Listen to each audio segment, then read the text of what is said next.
Hey guys, இந்த shorts என்னென்னு வந்துட்டு பார்த்தீங்கன்னா, நான் டெய்லி ஆஃபீஸ் போகிற ரூட்டில் தான் வந்துட்டு ஸ்டார் பிரியாணி இருக்குது. அங்கே வந்துட்டு ஒரு போர்டு வச்சுருந்தாங்க, இஃப்தார் ஆஃபர்னு சொல்லிட்டு 99 ருபீஸ் பிரியாணி. சரி உடனே போய்ட்டு கடைக்குள்ளே போய் பார்த்தா செம்ம கூட்டம். சரி உடனே அந்த லைனில் நின்று அதுக்கப்புறம் வந்துட்டு போய் பே பண்ணால் 99 ருபீஸ் பே பண்ணால் ஒரு பேக் கொடுத்தாங்க.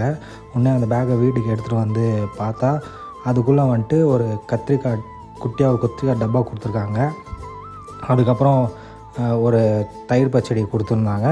எனக்கு எங்கே வந்துட்டு சர்ப்ரைஸாக இருந்துச்சுன்னா, இந்த பிரியாணி வந்துட்டு யூஸ்வலாக அவங்களோட ஸ்மால் பேக்கு அது வந்துட்டு 250 ருபீஸு. பட் அதே வந்துட்டு கொடுத்துருக்காங்க இந்த ஆஃபரில். ரொம்ப சர்ப்ரைசிங்காக இருந்துச்சு. உடனே டக்குன்னு அந்த பாக்ஸை வந்துட்டு திறந்து பார்த்தா உள்ளே அவங்களோட ஸ்பெஷல் சீரக சம்பா பிரியாணி போட்டிருப்பாங்க. அதை பேக் பண்ணி கொடுத்துருக்காங்க. நாங்கள் வேறு ஏதோ இருக்கும்னு நினச்சேன்.